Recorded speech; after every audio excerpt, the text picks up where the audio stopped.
กระจายให้ถึงที่ถึงต่างเพื่อสันติภาพคือความสงบของบ้านของเมืองถ้าคนเขามีศีลมีธรรมแล้วบ่ได้เชิญชวนไผ่มานับถือศาสนาสุดแล้วแต่ท่านจะพิจารณาเองว่าจำเป็นต้องแจกนั่นแจกนี้ชวนคนมาเข้าไปสบทสบานแถมในพระพุทธศาสนาบ่มีท่านผู้ฟังด้วยความสงบจินตนาการพิจารณาเอาเองว่าธรรมะเป็นเรื่องที่ถูกต้องก็บ่ถูกต้องตามที่ได้ศึกษาเล่าเรียนมายิ่งฟังเท่าใดยิ่งปฏิบัติเท่าใดยิ่งมีเป็นมรรคเป็นผลยิ่งทำให้คนเป็นคนดีขึ้นแถมจัดนักเพราะว่าคนนั้นจะเป็นฝ่ายสังฆะเจ้ากาเป็นคฤหัสถ์ข้างนอกกาเป็นพ่อเป็นแม่กาเป็นปู่ป้าน้าอาเป็นปู่อุ้ยไม่อุ้ยกันจะดีขึ้นแถมจัดนักเพราะอยู่ในศีลเพราะกิจในธรรมแล้วเพื่อนบ้านใกล้เฮือนเคียงก็จะดีขึ้นคำว่าดีนี่หมายถึงความสงบบ่ทะเลาะบ่แว้งกันบ่อิจฉาริษยาบ่อาฆาตบ่พยาบาทบ่ใส่ร้ายป้ายสีเล่าหน้าจะขวนกันแล้วกำลังใจก็จะเกิดขึ้นที่จะทำงานเพื่อส่วนรวมต่อไปเพื่อความสุขของส่วนรวมต่อไปเพราะได้เอาธรรมะธรรมโมมาปฏิบัติที่ล่วงแล้วมาเขานึกว่ามันเป็นของดีของงามการที่จะไปวิพากษ์วิจารณ์คนอื่นเล่าหน้าจากขวัญคนอื่นการที่ไปด่าไปแจ้งเกิดโมโหโตโสอย่างขึ้นมาหมู่นี้ความจริงเป็นว่ามันเป็นของบดีคนเฮานี้แน่จะเอาชนะคนอื่นตลอดเวลาการชนะคนอื่นนั้นจะทำให้เรื่องราวเกิดขึ้นนักขึ้นแถมดังที่เฮาหันว่าเล่นกีฬาคนที่การเฮาไปนั้นพยายามตลอดเวลาที่จะเอาชนะเฮาจนได้เพราะว่ายังมีการเอาเปรียบเอาลิดกันอยู่เล่นการพนันถ้าเสียก็ยอมเสียแต่ต้องถูกแก้แค้นวันใดวันหนึ่งมันเป็นอย่างนี้เจือบุคคลเฮาถ้าเอาธรรมะมาใจมาปฏิบัติแป้ก็คือแป้การก็คือการนั่นละบ่ต้องไปคิดอย่างนั้นอันนี้สายธรรมะแล้วมันก็อยู่เย็นเป็นสุขเจริญรุ่งเรืองต่อไปได้ในก็มาแล้วจะเอากรรมมาเก่ามาเล่าให้ท่านทั้งหลายฟังเป็นวันเป็นบางกรรมบางข้อให้เฮาได้จดได้จำไว้แล้วเป็นคำสอนโบราณเพิ่นว่าสั้นเต้าบ่กอกยาวเต้าบ่กอกหมายความว่าเจอใดสั้นเต้าบ่กอกยาวเต้าบ่กอกมีความหมายเจอใดอันนี้ก็สำหรับคนบางคนบ่ใช่คนเสี่ยงผู้คนบ่กอกนี่มันบ่ยาวบ่สั้นส่วนมากนี่ถ้าบ่กอกในมือเฮานี่มันสั้นเข้ามาบ่กอกที่เฮากินมันสุกใส่น้ำพริกแดงนะก็บ่กอกก็มันก็จะสั้นมันแข็งคนที่มีนิสัยสั้นเต้าบ่กอกยาวเต้าบ่กอกนี่คืออู้สั้นอู้สัดอู้กว้างกินก็บ่กินกะบ่ไปก็บ่ไปกะคือบ่ยืดบ่ยาวคนเฮาอยู่กับอันหยังต้องมีความสุขกับอันนั้นอยู่กับเมียต้องมีความสุขกับเมียอยู่กับผัวต้องมีความสุขกับผัวอยู่กับพ่อกับแม่ต้องมีความสุขกับพ่อกับแม่อยู่กับลูกกับเต้าขอโทษแต่แม้แต่เลี้ยงหมาไว้เลี้ยงไก่ไว้ก็มีความสุขกับหมากับไก่เลี้ยงนกไว้ให้ขันก็มีความสุขกับสิ่งนั้นจะไปพยายามเบ่นเบี่ยงเพื่อมันมีความทุกข์กับสิ่งนั้นมันบ่ม่วนใจจะไปสั้นเต้าบ่กอกยาวเต้าบ่กอก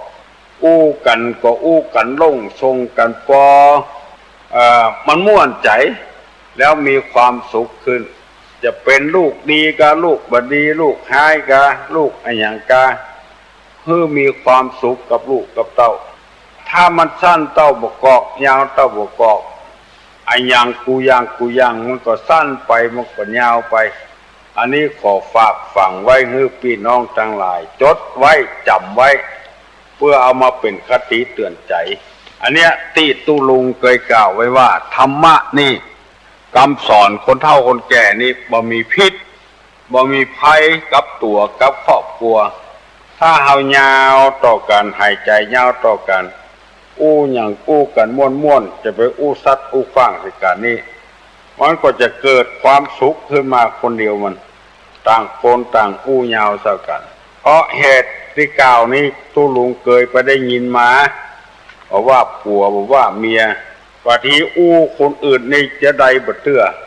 เป็นเจ้าเป็นนายเป็นขะเป็นขาเป็นผมเป็นครับอู้กับครอบครัวของตัวนี่สั้นลงไปอู้สัตว์อู้กว้างเป็นสิ่งที่ทุกคนบ่ต้องการใครได้ยินก็บ่ต้องการได้ยินเพราะมันกรรมที่มันบ่ม่วนอู้ออกมาแล้วก็ถึงหูแล้ว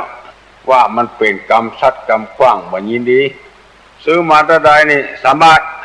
มันว่าอย่างเดียวกันนะ3 บาทกับ3 บาทว่าเต้าเดียวกันแต่น้ำหนักมัน3 บาทแท้ๆต่อมันก็บ่ได้มันจะม่วนกับกว่ากับคำว่า3 บาทอูสัตว์อูกว้างสั้นเต้าบ่กอกยาวเต้าบ่กอกอันนี้เป็นกรรมบักเก่าเน้อต่อไปนี้จะได้เอากรรมที่เป็นสุภาษิตของคนโบราณ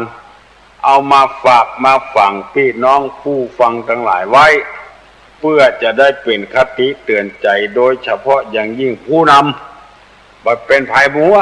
เป็นหมู่ก็เป็นจากาเป็นดาบกาย่อมเป็นผู้นำคนนักเรียนอยู่โรงเรียนเปิ้นก็ตั้งให้เป็นหัวหน้าคนหมู่บ้านเปิ้นก็ตั้งให้คนเป็นประธานกลุ่มแม่บ้านหมู่เนี้ยขอให้ผู้นำทั้งหลายต้องมีคุณธรรมไปใจ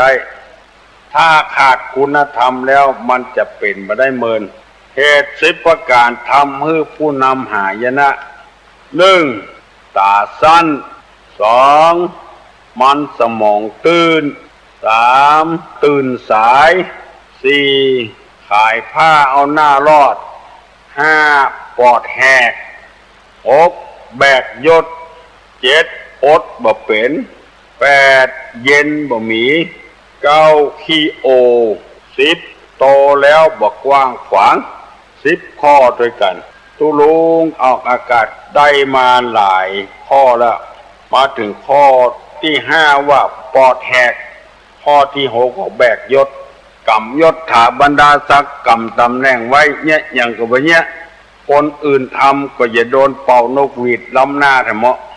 ล้ำ2 เตื้อ 3 เตื้อก็ยกธงเหลืองยกธงแดงมันขวางเพิ่นเมื่อเอามียศถาบรรดาศักดิ์เอามีตำแหน่งอยู่ก็ต้องทำงานตามตำแหน่งนั้นๆจะไปปอดแหกจะไปกลัวในเขาก็เป็นหัวหน้าคนแล้วข้อที่7ว่าอดไม่เป็นจะว่าไปว่ามานี่ก็บ่มีความอดทนความอดทนเนี่ยมีหลายชนิดทนลำบากต่อการงานต่อการเจ็บการป่วยทุกชนิดเอาธรรมะในพระพุทธศาสนามาใช้โดยกรรมว่าเกิดแก่เจ็บตายมันตึงบ่รอดสักคนเมื่อเกิดมาแล้วก็แก่ความเป็นแก่หายไปแล้วก็ป่วยเป็นโรคภัยไข้เจ็บบ่ต้องไปค้ำควรหาบาปหากรรมมาหยังที่มาใส่เฮาอันหยังถ้ามันออกนอกงอกออกจากร่างกายแล้วมันตึงป่วยหมดเล็บตีนเล็บมือก็ครบมีสปะสะปืนถ้าบ่มีเหี่ยเลยมันก็บ่เปลี่ยนโรคภัยไข้เจ็บมันมีเหี่ยแล้วก็จำเป็นต้องอดทนลำบากต่อการเจ็บการป่วยเสาะว่าหากินถ้าว่าบ่อดบ่ทนแล้วมันจะอยู่บ่ได้เมินยิ่งเป็นหัวหน้าคนบ่กองเป็นแล้วก็มีคนจังละสมมติว่าเป็นผู้ใหญ่บ้านถ้าบ่มีไผลงแข่งเฮาลงคนเดียว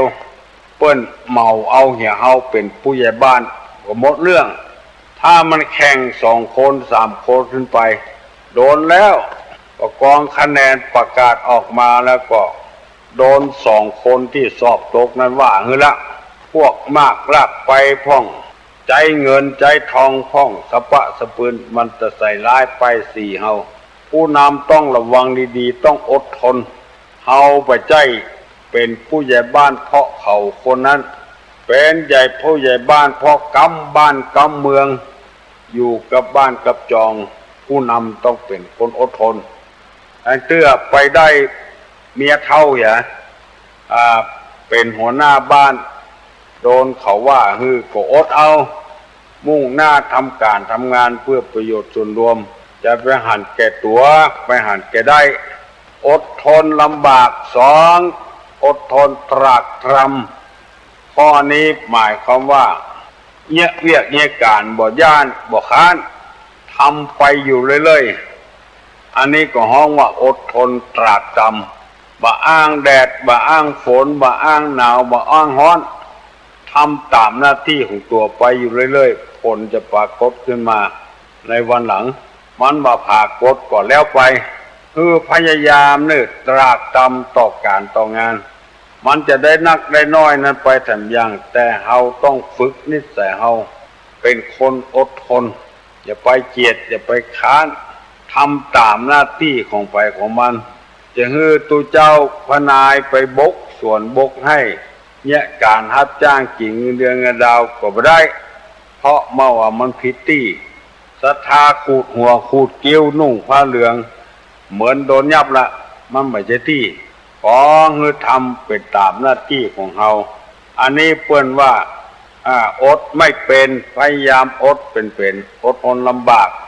ทนตรากตรำทนแถมอย่างหนึ่งเปิ้นฮ้องว่าทนต่อความเจ็บใจมีคนมาใส่ร้ายป้ายสีมีคนมาว่าอันนี้จัดสำคัญเกี่ยวกับจิตกับใจมันมีเขาก็แก้ไขมันบ่มีก็จังมันต้องไปตอบไปโต้แพ้เป็นพระชนะเป็นมารคุณว่าถ้าเขายอมแพ้ก็เป็นพระได้ละมีความอดทนถ้าเขาไปชนะเขาจนได้จนเป็นก็เป็นมารผจญอยู่ตลอดเวลาเรื่องพอให้พอดีตีลูกตีตากันไปได้ตีลูกไปว่าเป็นมรรคเป็นผลขึ้นมาเกิดไปฟ้องไปร้องกันนี่ถ้ามันชนะก็ดีมันบอกว่าชนะนี่ไปการเหตุก็เดือดร้อนจำไว้ความอดทนมีอยู่3 อย่าง1ทนลำบาก2ทนตรากตรำ3ทนต่อความเจ็บใจคำพูดของคนนี่มันไปแต้นตัวได้คือดีกับกันได้คือทะเลาะกับกันได้เพราะฉะนั้นเมื่อเอากำอู้เป็นเจอี้ก็หาสาระหาประโยชน์ไปได้เก็บอกเก็บใจไว้หมู่นี้เรียกว่าเป็นยอดแห่งคนอยู่ในหนังสือที่เขาว่าปอดแหกแบกยศอดบ่เป็นคือพยายามอดทนไว้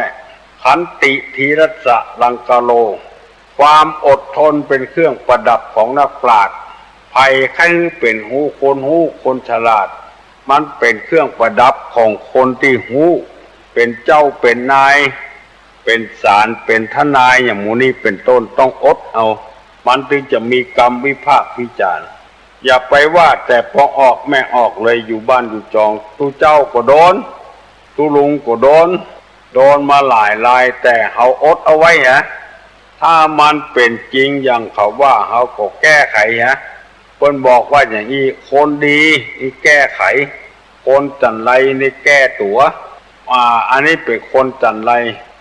ว่าอย่างลบปดลบแปดอดแอดนี่ไปบ่มีความอดทนต้องอดต้องทนไว้เฮามีหน้าที่เป็นอย่างนอกจากอดบ่เป็นละข้อที่8ว่าเย็นบ่มีบดีบ่มีอดไม่เป็นเย็นไม่มีอันนี้มันคล้ายๆกับข้อเก่านั่นบ่มีความอดทนแล้วก็บ่มีความเยือกเย็นสะโหกสะหากอู้จาอย่างคมคู่คนบอกว่าเปิ้นบอกว่าเฮานะเรื่องอู้คมคู่กันนี่นะตึงบ่ชอบเหมือนกันนะเฮาคู่เปิ้นก็บ่ชอบเปิ้นคู่เฮาก็บ่ชอบ บางคนนี่เป็นผู้รักผู้ใหญ่ใจกำคู่เป็นใหญ่ว่าไปนะรับบัดใจมีพิษมีภัยอย่างมีแต่สร้างความล้มเหลวให้แก่ตัวเองวันดีคืนดียิงขว้างหิบดีบ่มันไปง่ายๆจะได้ลองเฮาเป็นป้อของเฮาได้ยินเขาจะถามยิงขว้างเพราะว่าไผอะหมอที่ถูกว่ากับหมอที่ว่ามันเจ็บใจอย่างเดียวกันอันอย่างน้อยก็จะฟ้องจะร้องเอากฎหมายมาคู่กันบัดใจได้ง่ายๆนะอันเนี้ยเย็นบัดได้อดไม่เป็นเย็นไม่มีเย็นบ่มีพยายามทำใจเย็นค้นหาเหตุหาผลมันเหี่ยก่อนไปนับได้นับเอาไปใส่คอกก็บ่ได้หรอกหลักฐานมันบ่เพียงพอเปิ้นก็บ่ไปใส่คอกธรรมหมู่นี้เป็นธรรมที่ทำให้เป็นคนดีหมดเตื้อเปิ้นผิดหัวกันโอดแตนเปิ้นบ่เย็นใจ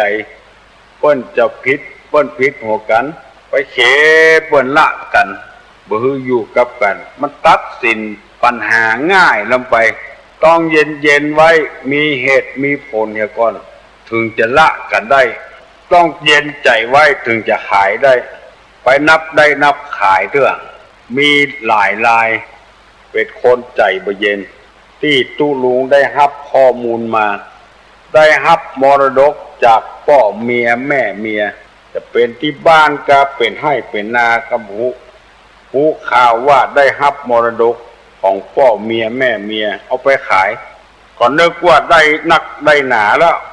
ที่ตึงหมดนั้นได้5 ล้านดีอกดีใจแล้วเอาไปขายที่ได้5 ล้านคนซื้อก็ซื้อไว้มาถึง3 เดือนที่ขาย5 ล้านเพื่อเอาไปขายได้ยินว่าขาย50 ล้านไปขอแบ่งเปิ้นว่าโบไปได้อย่าได้มันเป็นสิทธิของไฟของมันเป็นตัวที่บัดใจบ่เย็นลูกใจฮ้อนขายแล้วก็แล้วไปและถูกประนามถูกดูแควนถูกเปิ้นว่าฮึเสียใจที่ขาย5 ล้านแล้วเปิ้นไปขาย50 ล้านเปิ้งอันยังเวลานั้นเปิ้งเหล้าเปิ้งยาลูกเกินร่องไปโดนใส่เพื่อนเก่ากันอู้เล่นกันได้มาตอนนี้อู้เล่นบ่ได้ละโคตรเอาปืนยิงเปิ้น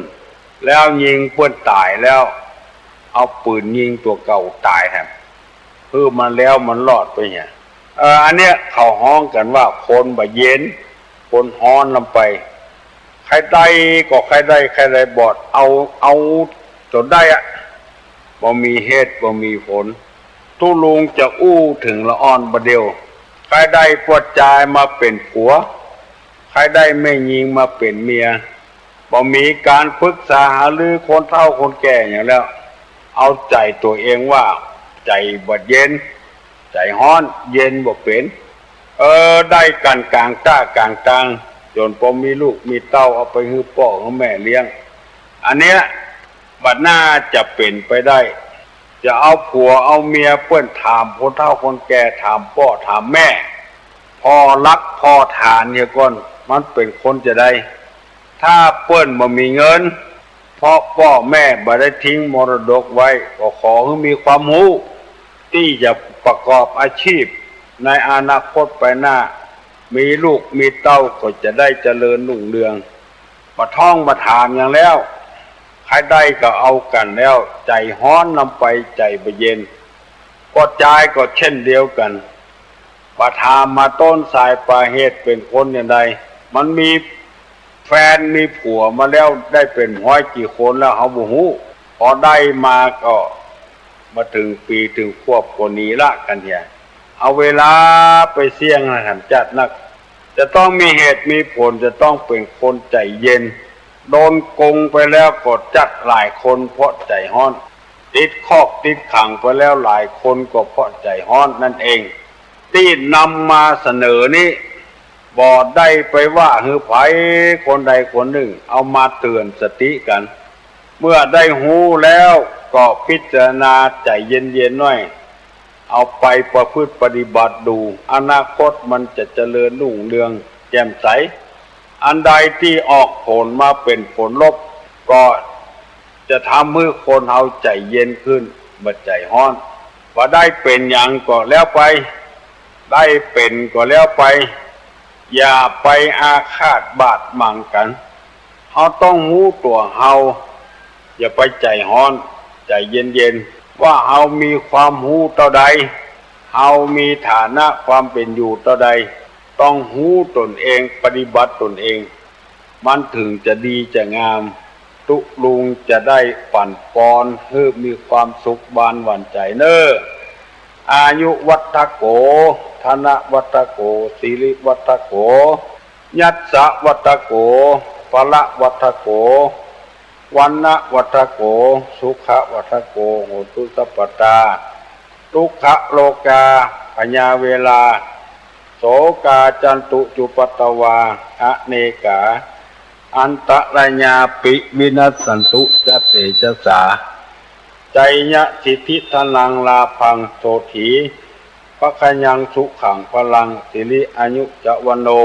จะโพคังบุธิจยะสัตตาวสาจะอายุจะชีวสิทธิภวันตุเตสัพพีติโยวัจจันตุสัพพะโรโควินัสสตุมาเตภวะตวันตรายโยสุขีทีคายุโกภวะอภิวาทนะสีริสนิจังอุทาปจายิโนจัตตาโลธรรมาวัฏันติอายุวันโนสุขังพลัง